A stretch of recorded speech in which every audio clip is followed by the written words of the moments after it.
Bismillahirrahmanirrahim. Assalamualaikum warahmatullahi wabarakatuh. Innal hamdalillah nahmaduhu wa nasta'inuhu wa nastaghfiruh wa na'udzu billahi min shururi anfusina wa min sayyiati a'malina. May yahdihillahu fala mudilla lahu wa may yudlil fala hadiya lahu. Asyhadu an la ilaha illallah wahdahu la syarika lahu wa asyhadu anna Muhammadan abduhu wa rasuluh. Ya ayyuhalladzina amanu taqullaha haqqa tuqatih wa la tamutunna illa wa antum muslimun. Ya ayyuhan nasu taqu rabbakumul ladzi khalaqakum min nafsin wahidah wa khalaqa minha zawjaha wa bassa minhuma rijalan katsiran wa nisaa'a. واتقوا الله الذي تساءلون به والأرحام إن الله كان عليكم رقيبا يا أيها الذين آمنوا اتقوا الله وقولوا قولا سديدا يصلح لكم أعمالكم ويغفر لكم ذنوبكم ومن يطع الله ورسوله فقد فاز فوزا عظيما فإن أصدق الحديث كتاب الله وخير الهدي هدي محمد صلى الله عليه وسلم وشر الأمور محدثاتها فإن كل محدثة بدعة وكل بدعة ضلالة وكل ضلالة في النار. اللهم صل وسلم وبارك وأنعم على حبيبنا نبينا رسولنا الكريم محمد صلى الله عليه وسلم wa ala alihi wa sahbihi ajma'in. Alhamdulillah, kita bersyukur kepada Allah Subhanahu wa taala atas nikmat yang begitu banyak yang Allah berikan kepada kita sampai pada malam hari ini. Kita di malam 17 Agustus tahun 2022 dan Indonesia saat ini telah merdeka 77 tahun. Ya, jadi setelah 77 tahun ini Indonesia sudah mengalami kemerdekaan, maka marilah kita syukuri nikmat kemerdekaan ini dengan kita belajar agama, menuntut ilmu agama, mendalami ilmu agama ini, mengisi waktu-waktunya dengan hal-hal yang bermanfaat. Ketahuilah bahwasanya nikmat kemerdekaan merupakan nikmat yang sangat besar. Merdeka artinya kita bebas dari penjajahan. Selain daripada bebas dari penjajahan, kita juga bebas dari perbudakan. Dahulu sebelum Islam datang, bangsa Arab dahulu berkabilah-kabilah, bersuku-suku. Jadi yang paling kuat merekalah yang berkuasa. Nah, ketika mereka paling kuat berkuasa, ketika ada pertempuran mereka akan menawan. Ya, dan yang ditawan itu dia akan menjadi budak.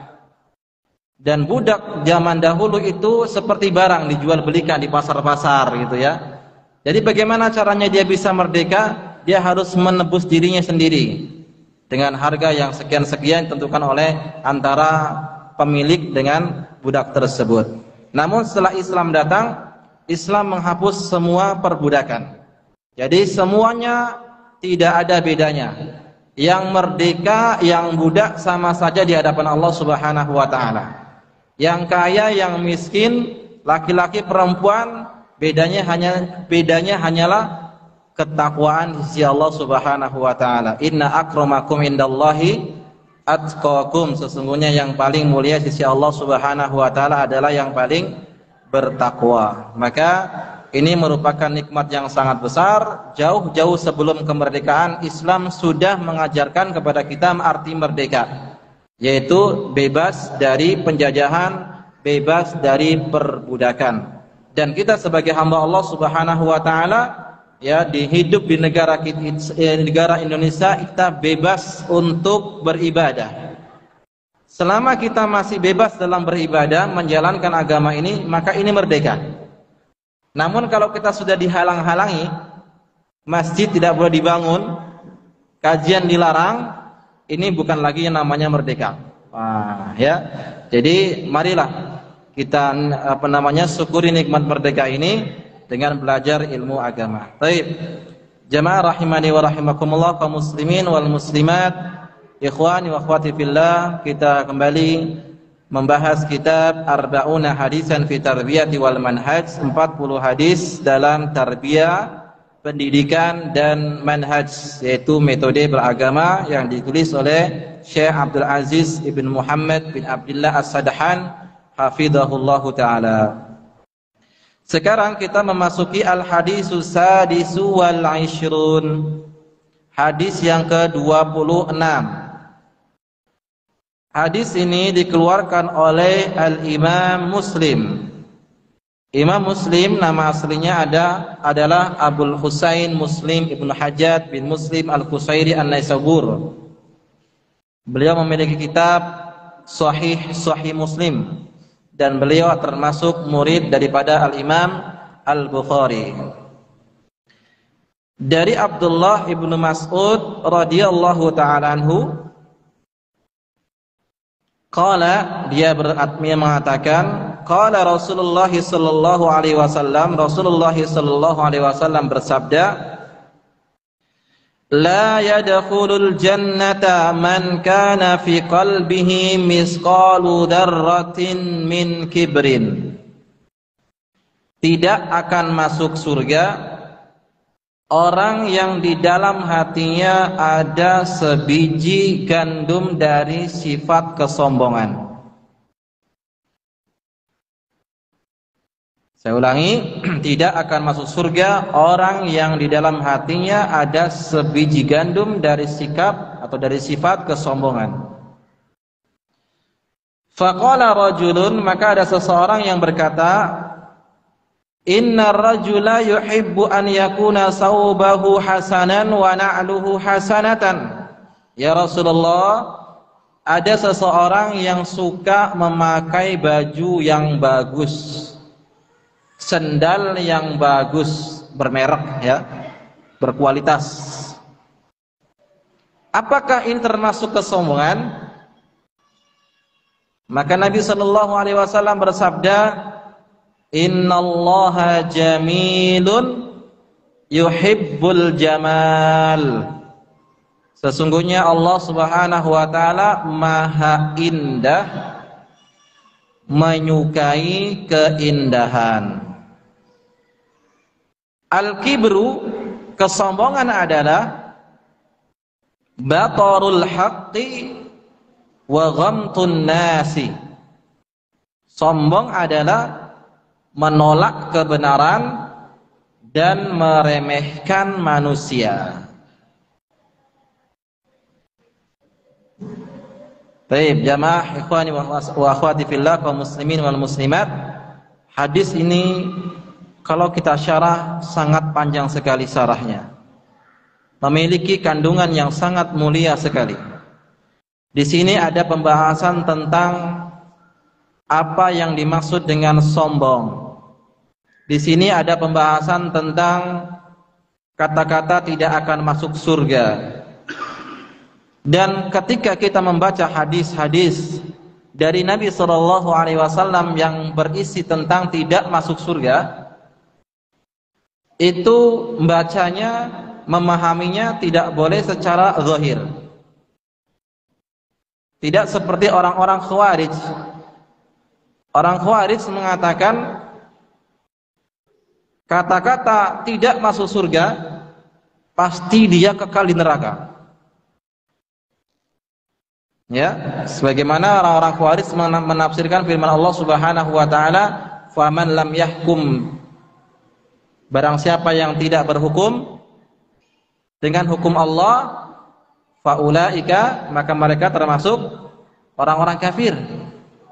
Ya.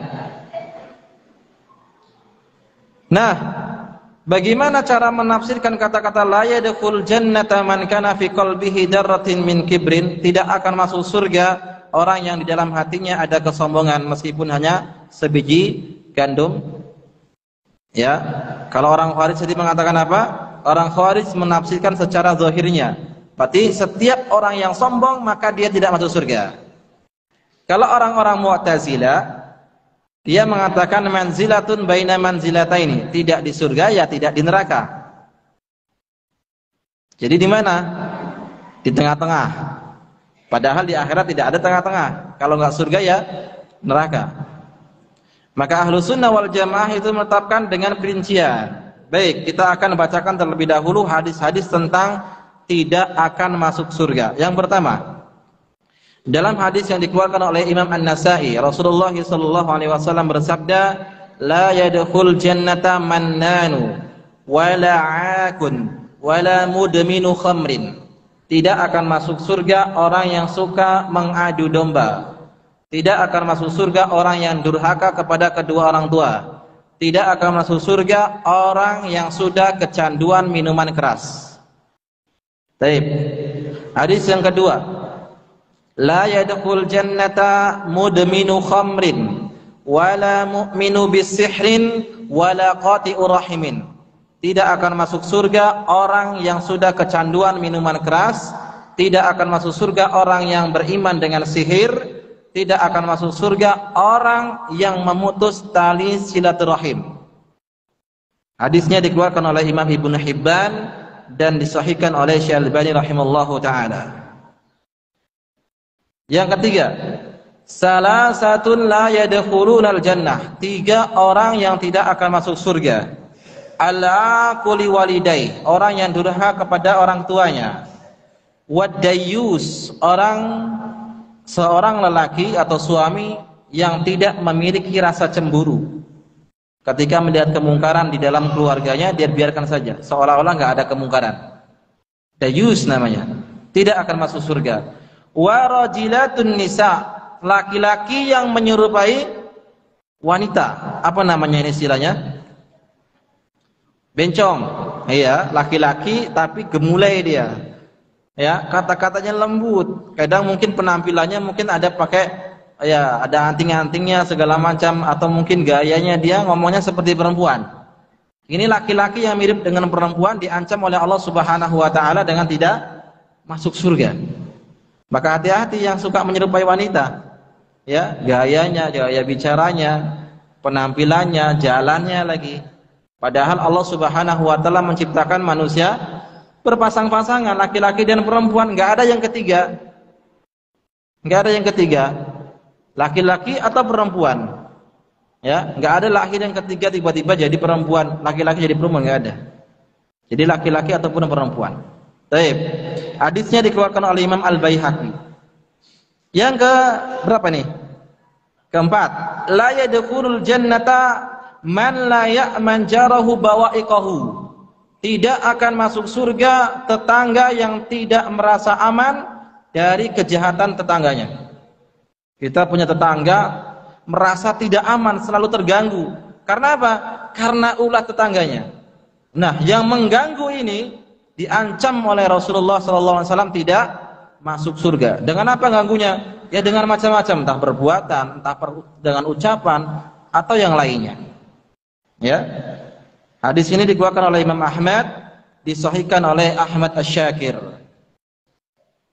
Kemudian yang selanjutnya, man qatala mu'ahadan lam yarih raihatal jannah fa inna rihaha tujadu min masirati arba'ina aman.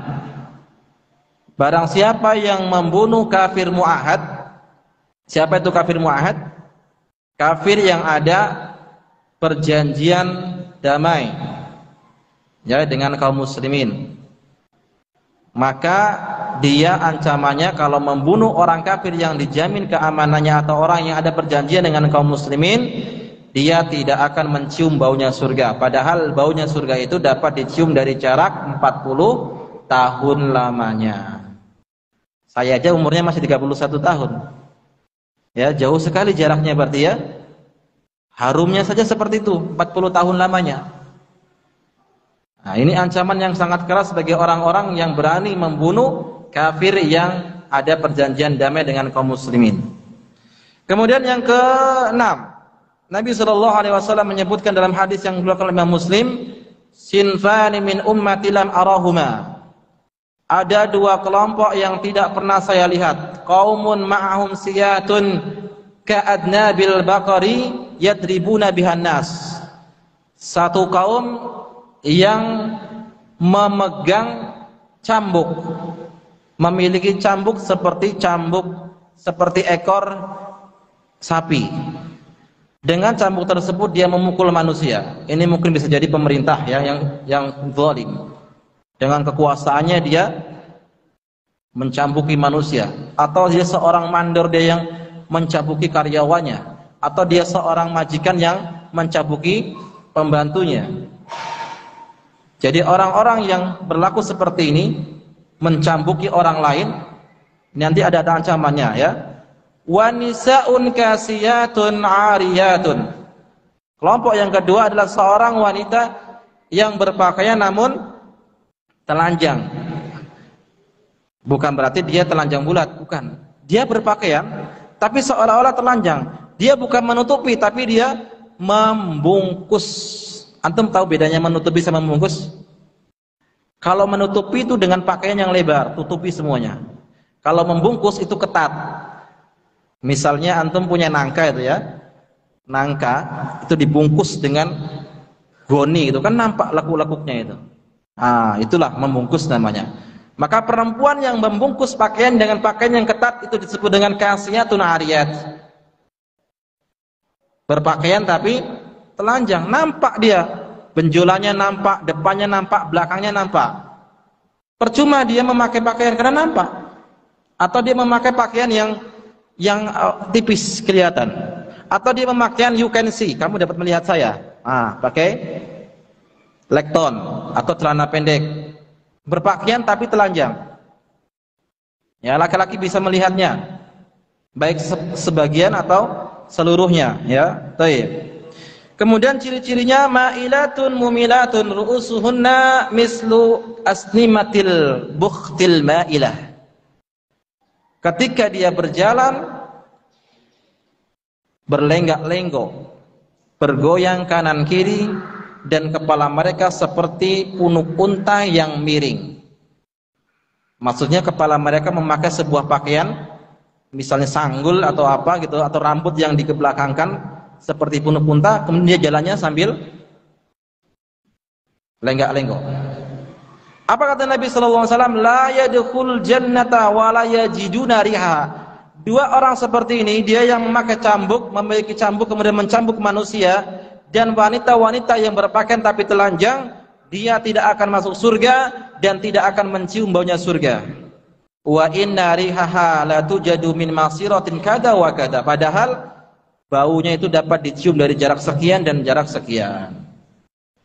Baik jamaah rahimani wa rahimakumullah, setelah kita baca hadis-hadis tadi dari nomor 1 sampai nomor 6 tentang ancaman tidak masuk surga, tidak masuk surga, tidak masuk surga. Bagaimana kita memahaminya? Yang pertama, cara masuk surga itu ada dengan dua cara. Cara masuk surga dengan dua cara. Yang pertama, masuk surga tanpa azab, tanpa hisab.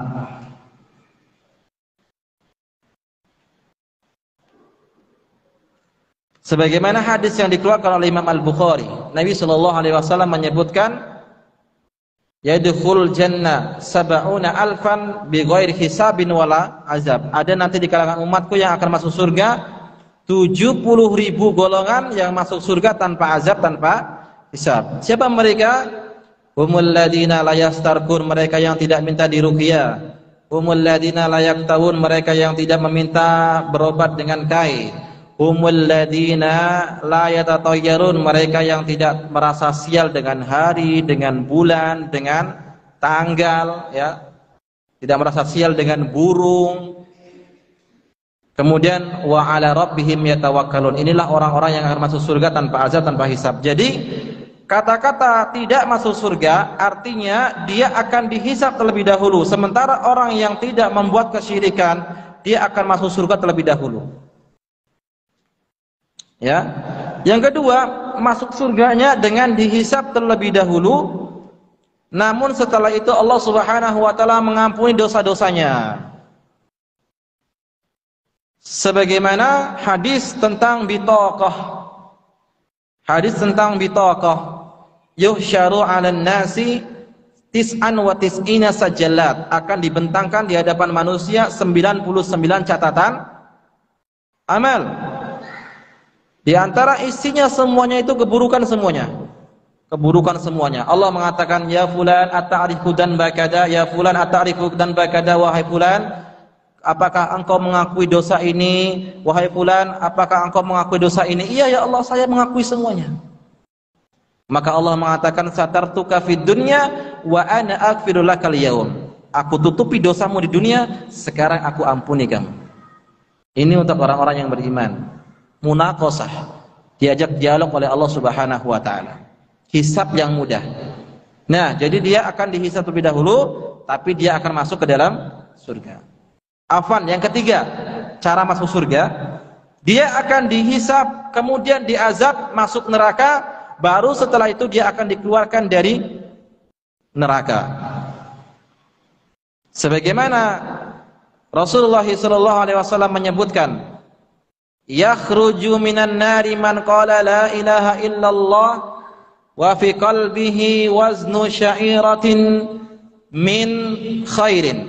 Akan keluar dari neraka orang yang mengucapkan la ilaha illallah meskipun dalam hatinya ada sebiji gandum dari kebaikan.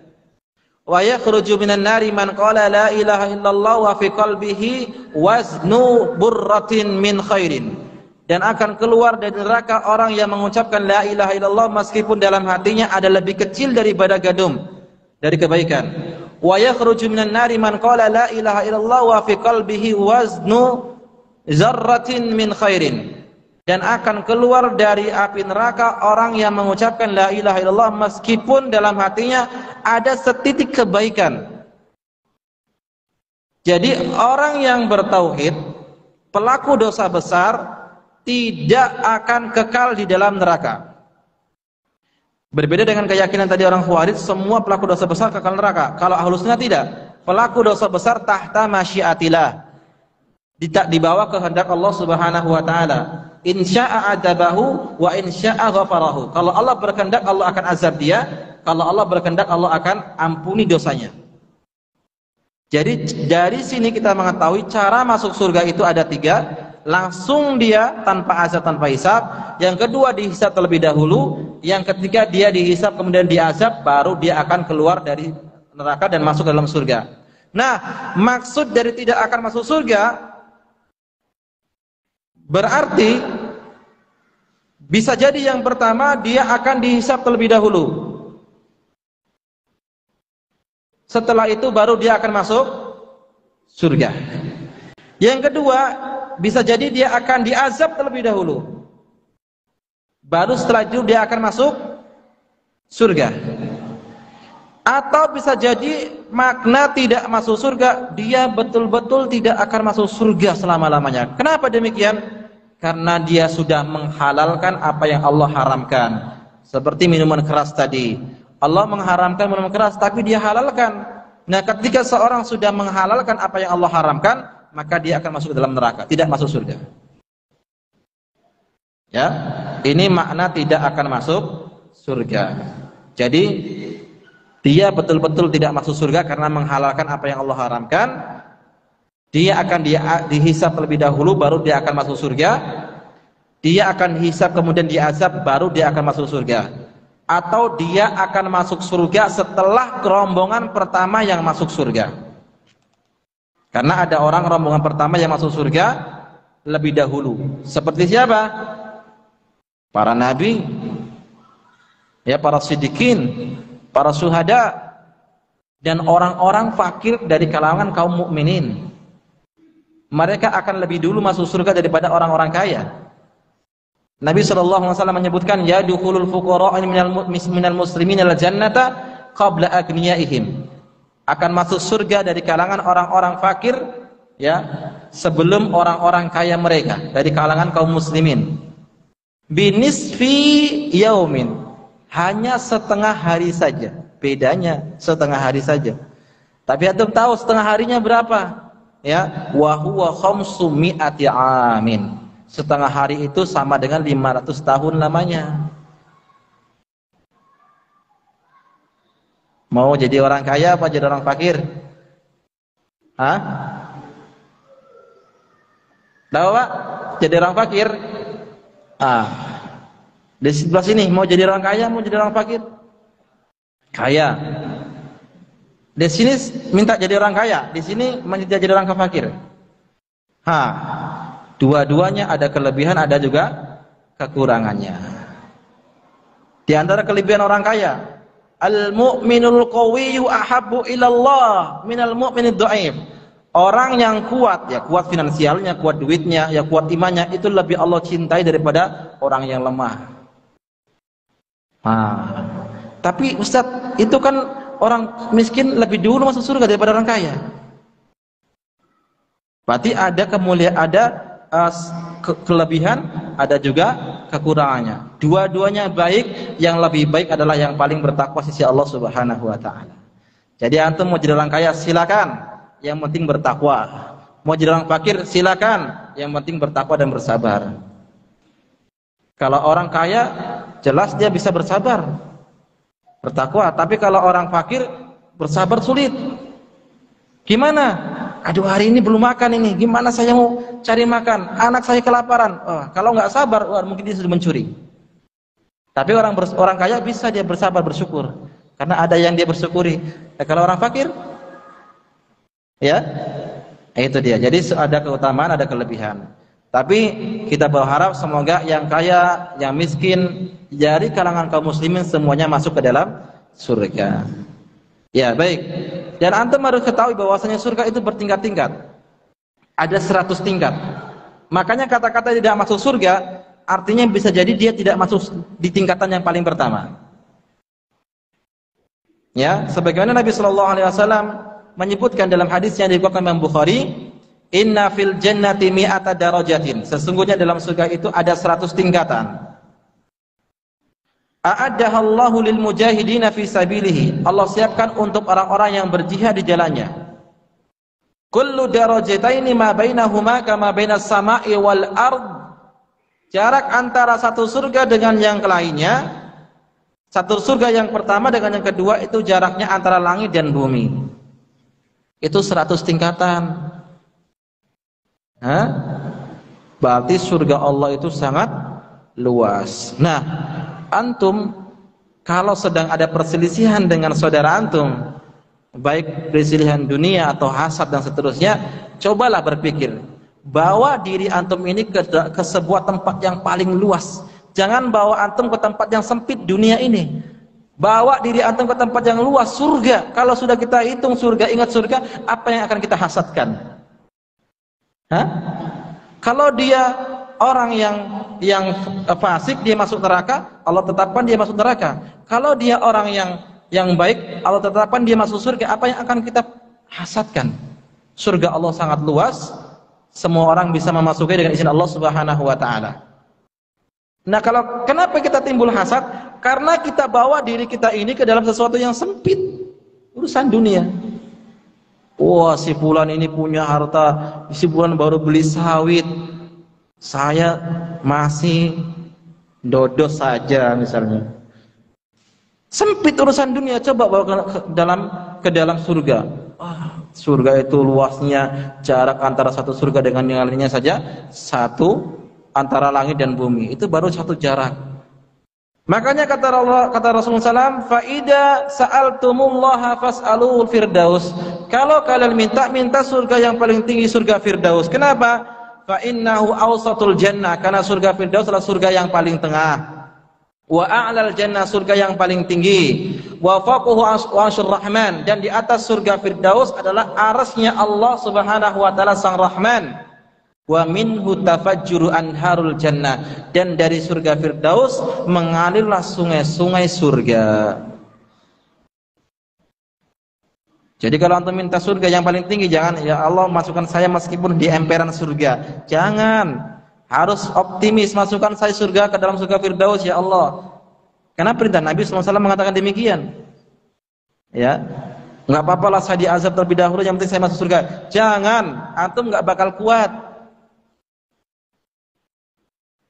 Siapa yang kuat di sini dibakar di neraka nggak bakal kuat. Jangan nantang neraka. Dibakar di atas api unggun saja tidak sanggup, api lilin saja tidak sanggup, Apalagi minta masuk neraka dulu kemudian masuk surga. Nggak bisa.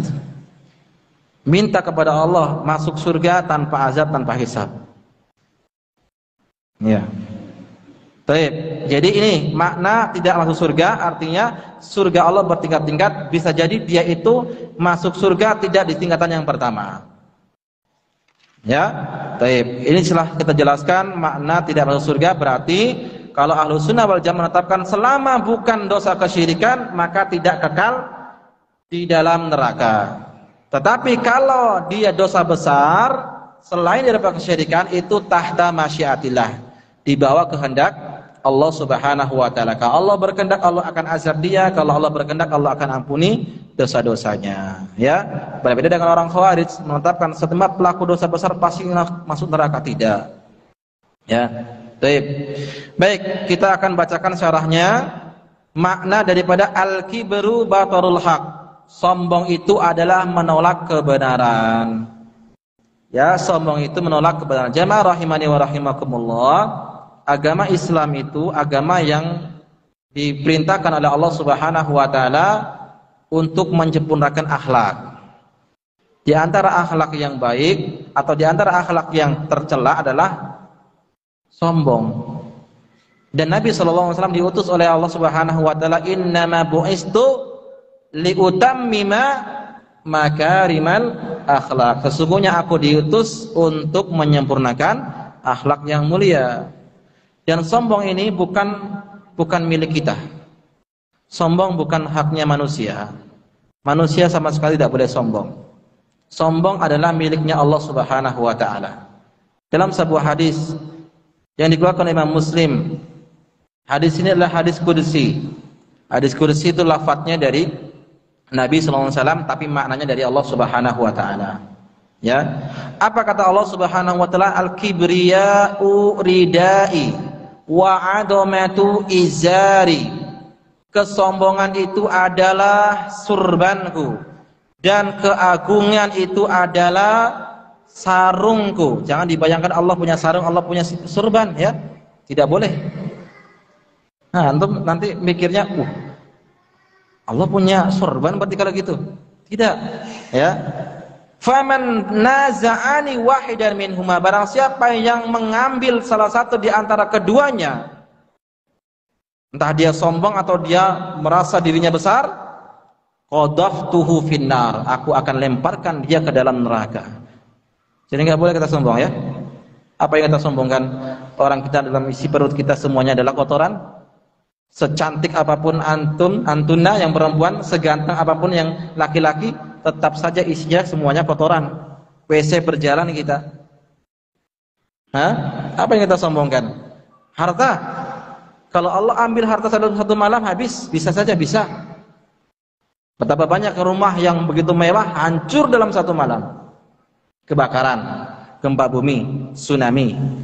Atau dia punya harta, ternyata dia dibegal, bunuh sama orang, mati dia.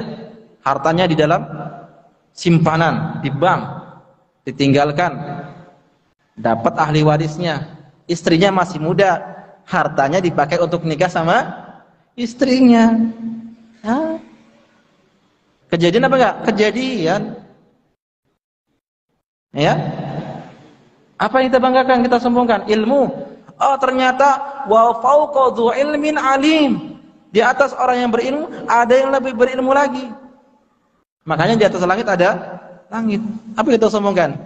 Jabatan paling cuma 5 tahun, 10 tahun, 20 tahun, setelah itu sama seperti orang biasa. Kenapa kita sombongkan? Kekal tidak, kita bakal mati. Apa kita sombongkan? Oh, kita punya sawah banyak. Sawah banyak itu kan cuma titipan saja. Kalau Allah ambil, nggak panen, gagal panen, atau harganya nggak laku, nangis juga dia. Harga sawit jadi 100 perak misalnya, apa nggak ngeluh? Bisa nggak? Bisa. Apa yang kita sombongkan? Ya, jadi nggak boleh kita sombong. Sombong adalah milik Allah Subhanahu wa taala. Ya. Makanya Allah Subhanahu wa taala tidak menyukai orang-orang yang sombong. Wala tusahhir khaddaka lin-nasi wala tamshi fil ardi maraha innallaha la yuhibbu kulla mukhtalin fakhur. Jangan kau palingkan wajahmu dari hadapan manusia jangan berjalan di atas muka bumi dengan cara sombong, dan sesungguhnya Allah tidak menyukai orang-orang yang sombong, membanggakan diri. Wah, saya sudah jadi bupati, saya punya karyawan banyak, oh saya sudah membuka kajian sana, saya sudah mendirikan ini, wah bangga dia. Enggak, antum tahu kenapa iblis dikeluarkan dari surga? Karena sombong. Ketika Allah Subhanahu wa ta'ala mengatakan wa id qulna lil malaikati isjudu li adama fasajadu illa iblis. Ketika kami berfirman kepada malaikat, wahai malaikat, sujudlah kepada Adam. Semuanya sujud kecuali iblis. Kenapa iblis enggak mau sujud? Aba wastakbar. Dia enggan karena dia sombong. Coba bayangkan, yang sudah di surga saja bisa keluar. Nah, kita belum masuk surga. Hah? Iya. Yang sudah di surga aja bisa keluar. Makanya ini hati-hati. Dosa kesombongan ini bahaya. Dan sombong termasuk sikap atau sifat orang-orang kafir jahiliyah. Ketika Nabi SAW berdakwah, masuklah ke Islam, ucapkan la ilaha illallah, mereka tidak mau. Mereka sombong. Allah sebutkan innahum kanu idza qila lahum la ilaha illallah yastakbirun. Ketika mereka disuruh ucapkan la ilaha illallah, tidak ada yang berhak disembah kecuali Allah, mereka sombong. Wa yaquluna a inna latariku alihatana li syairin majnun.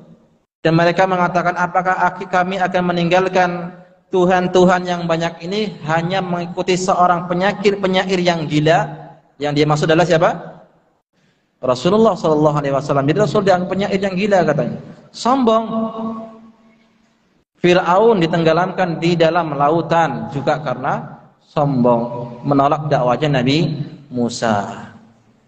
Qarun juga demikian, ditenggelamkan dengan hartanya juga karena sombong. Innama utitu ala ilmin, aku mendapatkan harta ini karena ilmu saya. Ya, sombong juga. Haman juga demikian. Kaum Samud yang membelah-belah batu, gunung-gunung jadi rumah, dihancurkan oleh Allah Subhanahu wa ta'ala karena dia sombong. Dia merasa hebat, punya tenaga yang kuat, dia buat rumah di batu-batu. Sampai juga Allah Subhanahu wa ta'ala mengirimkan mukjizatnya Nabi Soleh, yaitu mengeluarkan unta dari batu. Kalau biasanya unta kan dari unta ya, ini tidak, unta dari batu keluar. Jangan dibunuh untanya, tapi kaum Samud tetap membunuhnya. Sombong. Ya, ini bahaya. Makanya hati-hati dengan sikap dengan sombong. Apa itu sombong? Menolak kebenaran. Misal nih, bapak-bapak ini sudah ngaji kan? Ada anak kecil nih baru belajar, sudah tahu sunnah. Kemudian bapak-bapaknya makannya tangan kiri. Yang memperingati anak kecil, Pak, kok makannya tangan kiri? Alah, kamu masih kecil aja. Ini sombong ini namanya. Tahu apa kamu anak kemarin sore? Ini sombong ini. Meskipun yang memperingatkan anak kecil, tapi itu kebenaran, antum terima, nggak boleh menolak. Kalau antum tolak, berarti antum sombong. Biasa anak-anak kecil kan seperti itu. Anak-anak kita biasa juga seperti itu ya. Kok ayah nggak baca bismillah makannya? Gitu. Oh sudah tadi nggak dengar saja. Padahal memang nggak baca bismillah. Iya. Gitu. Kok masuk rumah nggak salam Pak? Kamu nggak dengar? Memang padahal nggak baca salam, dia baru ada masalah masuk rumah nggak salam dia. Kalau diingatkan sama anak kecil, terima meskipun itu anak kecil, ya nggak boleh kita tolak. Kalau kita tolak, sombong kita. Ya, batarul haq, menolak kebenaran. Dan menolak kebenaran ini tidak ada mungkin dia akan bersatu antara kebenaran dengan sifat sombong. Kalau sudah menolak kebenaran, dia akan mungkin bersatu antara kebenaran dengan kesombongan. Baik. Yang kedua, wa ghamtun nas. Ghamtun nas artinya meremehkan manusia. Ini hampir sama dengan sombong. Kalau dia sudah merasa tinggi, merasa paling, merasa hebat, maka yang kedua dia bisa terjatuh ke dalam sifat meremehkan, merendahkan manusia. Kamu ini anak kemarin sore baru belajar tajwid saja sudah berani mengkritik saya. Saya loh ini sudah hafal Quran. Contoh saja. Kamu nih siapa? Belajar bahasa Arabnya belum, ngeritik saya. Saya sudah 10 tahun di Arab Saudi. Merendahkan manusia padahal yang diucapkan betul. Ya, ini termasuk apa namanya? Cobaan, ujian bagi orang-orang yang berilmu. Kadang kita dikritik sama orang yang memang tidak belajar, tapi dia benar. Nah, ini kalau orang yang memiliki sifat sombong, merendahkan manusia, dia tidak terima. Ya, nah, ini dia, harus kita hati. Jangan kita merendahkan manusia, ilmu kita, jabatan kita, kemudian kedudukan, kekayaan, lalu kita merendahkan manusia yang lain. Tidak. Padahal bisa jadi yang kita anggap rendah tersebut dia mulia di sisi Allah Subhanahu wa taala. Rubba as'asa akbar madfu'un bil albab law aqsama 'ala Allah la abarrah. Betapa banyak orang yang kadang berpakaiannya itu kusut masai, compang-camping, rambutnya tidak bersisir, kalau dia masuk ke rumah ditolak karena tidak dikenal, tapi kalau dia bersumpah dengan nama Allah Subhanahu wa taala, langsung Allah kabulkan sumpahnya. Antum tidak tahu. Jangan merendahkan manusia. Ya. Baik, sudah azan. Silakan azan dulu, nanti kita sambung.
Baik, alhamdulillah wassalatu wassalamu ala Rasulillah wa ala alihi wa man wala wa la haula wa la quwwata illa billah. Allahumma shalli wa sallim wa barik ala habibina nabiyina Muhammad sallallahu alaihi wasallam wa ala alihi washabihi ajmain. Ikhwani wa akhwati fillah kaum muslimin wal muslimat, marilah kita kembali mempelajari dan meneruskan pembahasan hadis yang ke-26 ini. Terakhir tadi sebutkan bahwasanya di antara ciri-ciri sombong itu adalah ghamtun nas, merendahkan, meremehkan manusia. Kata beliau di sini, adimu dararil kibri wa annahu laisa maksuran ala darari sahibiha. Itu besarnya bahaya kesombongan, bahkan bahayanya itu bukan hanya dirasakan oleh pelakunya saja, namun kepada orang lain. Ya, sombong itu bahayanya bisa menimpa pada dirinya, juga bisa menimpa kepada orang lain. Kalau yang sombong itu adalah orang Islam, itu berbahaya untuk Islam. Ya, merusak agama Islam karena kesombongannya. Ya, menolak kebenaran, dia mengaku dirinya sebagai orang yang berilmu, sakti mandraguna misalnya kan. Sakti mandraguna punya ilmu, sekali dia membaca surat salah rupanya. Ada dalam surat dalam Al-Quran itu jin dikatakan, tidaklah aku ciptakan jin dan manusia melainkan untuk beribadah kepadaku, dalam surah An-Nas katanya. Sudah diperbaiki sama orang, dia betul-betul perbaiki, membongkar supaya dia tobat, tidak mau, dia sombong, dia merendahkan manusia. Berarti ini hati-hati, bahayanya bukan untuk dia sendiri tapi untuk yang lain. Agama Islam yang diobok-obok sama dia, rusak agama gara-gara dia. Dia pikir agama itu hanya seperti itu, untuk kesaktian saja, pengobatan saja. Ya, ini gara-gara ini merusak, sombong nih, kadang-kadang ini. Bahaya. Baik. Kemudian perkataan Nabi perkataan dalam hadis tersebut, innar rajula yuhibbu an yakuna saubuhu hasanan wa na'luhu hasanan. Sesungguhnya ada seorang yang suka pakaiannya bagus, sandalnya pun bagus. Apakah dia sombong? Maka ini bukan. Ya, seorang boleh-boleh saja pakaian yang bagus, sandalnya bagus, tapi juga ingat kembali kepada niatnya masing-masing. Innamal a'malu binniyat. Kalau dia pakai pakaian bagus untuk kesombongan, ya jatuhnya kepada sombong. Tapi kalau dia pakaian bagus karena mengingat hadis innallaha jamil yuhibbul jamal, sesungguhnya Allah itu maha indah, mencintai keindahan, maka dia berpahala. Ya, sebagaimana orang-orang Khawarij ketika datang Abdullah ibnu Abbas menemui beliau, orang-orang Khawarij dicela sama orang Khawarij, wahai Abdullah ibnu Abbas, kamu ini pakai pakaian apa kok bagus sekali gitu. Maka Abdullah ibnu Abbas membawakan firman Allah Subhanahu wa taala dalam surat Al-A'raf 32, qul man harrama zinatallahi allati akhraja li ibadihi wat thayyibatu minar rizqi. Katakan, siapakah yang mengharamkan perhiasan yang Allah keluarkan untuk hamba-hambanya dan sebagai kebaikan dari rezeki? Siapa yang mengharamkan? Allah nggak mengharamkan kok. Boleh-boleh saja kita pakai pakaian yang bagus. Ya, nggak ada larangan. Tetapi kembali kepada niatnya masing-masing. Ya, silakan boleh antum beli baju yang harganya satu pakaian itu 500.000, silakan. Ya, yang 300.000 pun silakan. Mau model warna apa saja, yang hitam, putih, yang kuning, yang pink, silakan. Pakai sandal yang merek macam-macam silakan, harganya sampai 1 juta, 2 juta, bahkan puluhan juta, silakan. Tetapi ingat, kalau niatnya untuk berbangga-bangga, niatnya kesombongan, maka termasuk dosa besar, sombong. Dan antum sebagai orang muslim harusnya dia bisa menggunakan hartanya sebaik-baiknya. Kalau dia bisa berpakaian dengan pakaian misalnya atas sama bawah dengan pakaian sandal itu cukup 200, ya sudah, tidak masalah. Yang penting dia berpakaian. Toh yang dilihat oleh Nabi yang dilihat oleh Allah Subhanahu wa taala itu bukanlah tampang. Innallaha la yanzuru ila suwarikum wala ajsamikum walakinallaha yanzuru ila qulubikum wa a'malikum. Allah tidak melihat tampang kalian, rupa kalian, pakaian kalian, ya bentuk tubuh kalian, tidak, tapi yang Allah lihat adalah hati dan amal kalian. Ya, tetap kita boleh pakaian yang bagus, tapi ingat tujuannya bukan untuk kesombongan. Ya. Kemudian selanjutnya yang ketiga, wara'as sahabati radhiyallahu anhum ajma'in wa khaufuhum minal wuqu'i bil kibr. Para sahabat adalah makhluk manusia yang paling paling bertakwa, paling takut kepada Allah Subhanahu wa taala, sehingga mereka takut dengan sifat kesombongan, sehingga bertanya, ya Rasulullah, ada orang yang suka pakaian bagus, sendal bagus, apakah dia sombong? Tanyanya sahabat ini kepada Rasulullah ini menunjukkan sahabat takut terjatuh ke dalam sifat sombong, ya. Ini para sahabat, mereka antusias bertanya kepada Nabi sallallahu alaihi wasallam supaya tidak terjatuh kepada perkara yang dimurkai Allah Subhanahu wa taala. Makanya hirsus sahabati ala husni madahirihim kama hasunat bawatinuhum. Semangatnya para sahabat, antusiasnya para sahabat dalam menjaga zahirnya, sebagaimana para sahabat itu semangat dalam menjaga batinnya. Jadi yang diperbaiki oleh sahabat bukan hanya penampilan saja, tapi juga hatinya diperhatikan. Kalau penampilannya bagus ternyata hatinya tidak bagus, ya ini juga kekurangan. Di hadapan manusia mungkin dia bisa diterima, tapi hadapan Allah tidak. Ya, baik. Kemudian selanjutnya, adimu ismi man ittahama ahadus sahaba radhiyallahu anhum fadlan an jama'atihim, yaitu besarnya dosa mencaci salah seorang para sahabat. Nahikum an kibarihim radhiyallahu taala an jami'ihim wa nususu fi tazkiyatihim kasiratun masyhurah. Dan nas-nas yang merekomendasikan para sahabat, yang memuji para sahabat itu sangat banyak sekali. Allah sebutkan dalam surah At-Taubah ayat 100, was-sabiqunal awwaluna minal muhajirin wal ansar, dan orang-orang yang pertama-tama dahulu lagi masuk Islam dari kalangan muhajirin dan ansar, walladzina taba'uhum bi ihsan, dan orang-orang yang mengikuti dengan baik, radhiyallahu anhum, Allah ridho kepada mereka. Allah ridho kepada para sahabat. Allah ridho kepada orang yang mengikuti para sahabat. Wa adalahum jannatin tajri tahtaha al-anhar, dan Allah siapkan bagi orang-orang dari mereka para sahabat dan orang-orang yang mengikuti para sahabat surga yang mengalir di bawahnya sungai-sungai, khalidina fiha abada, mereka kekal selama-lamanya di dalam surga. Allah puji, banyak pujian Allah kepada para sahabat. Lalu ada orang dari kalangan manusia Syiah Rafidhah mencaci maki Abu Bakar, mencaci maki Umar, mencaci maki Ummul Mukminin, mencaci maki Muawiyah dan seterusnya. Maka ini bukan daripada Ahlus Sunnah wal Jamaah. Bahkan meskipun mereka menisbatkan pada Islam, mereka bukanlah Islam. Karena akidah kita adalah memuliakan para sahabat. Ketika mereka mencaci maki para sahabat, berarti mereka telah mencaci maki satu ayat yang dimuliakan dalam Al-Quran. Ya, baik. Kemudian selanjutnya, anna ala du'atil khairil inayatu bi husnil madahirihim wa min babi aula al inayati bi husni bawatinihim.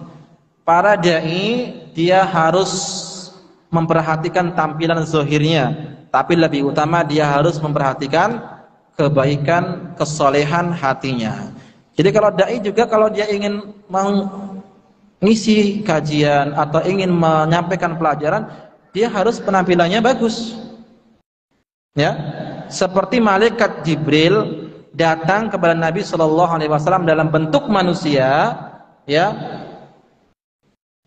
Beliau menceritakan ketika malaikat Jibril tersebut datang bagaimana? Datang dengan memakai pakaian yang putih bersih. Kemudian tidak ada bekas safar darinya, artinya rambutnya tersusun rapi. Nah, kalau kita mau seorang guru nih, ini guru ya, guru, banyak kita guru nih, mau ngisi kajian, tahsin kah, masuk kelas kah, ya kita harus penampilannya bagus. Ya, kalau misalnya pakai kemeja, kemejanya juga harus isetrika misalnya.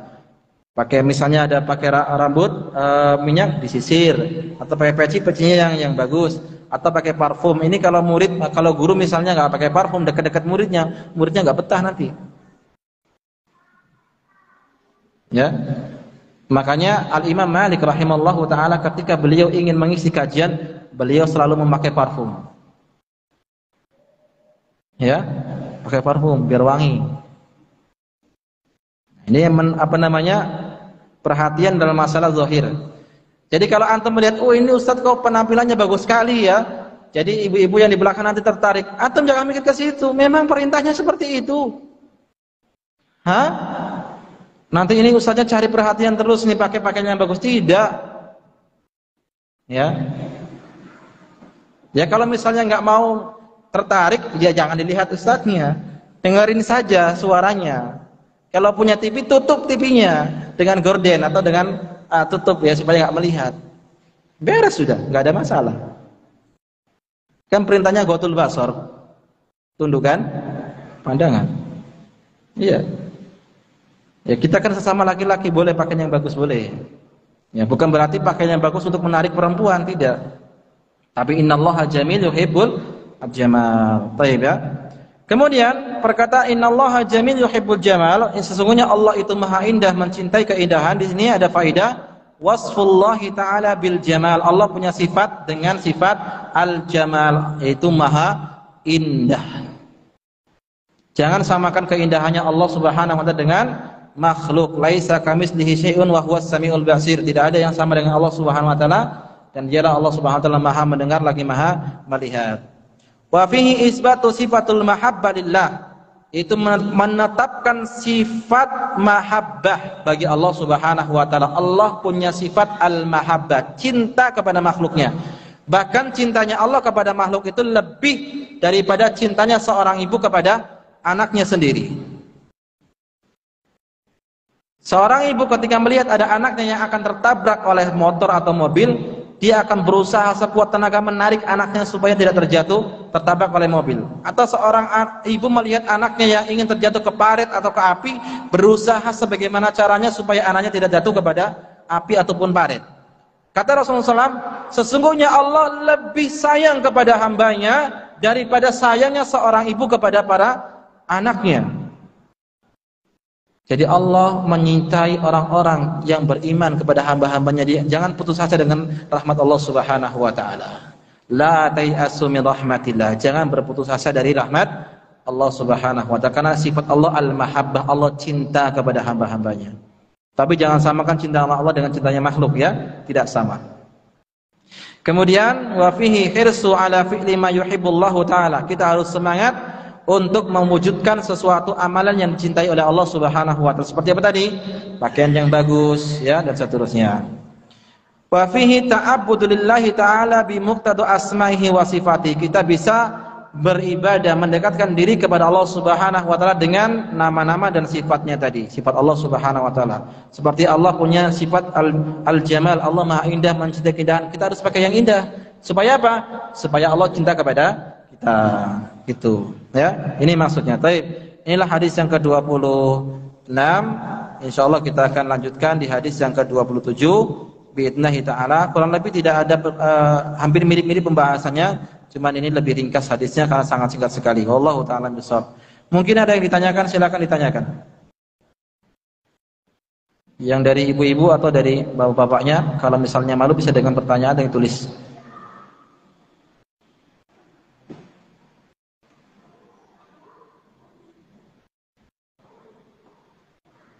Sebelum kita tutup, ada yang kurang paham misalnya?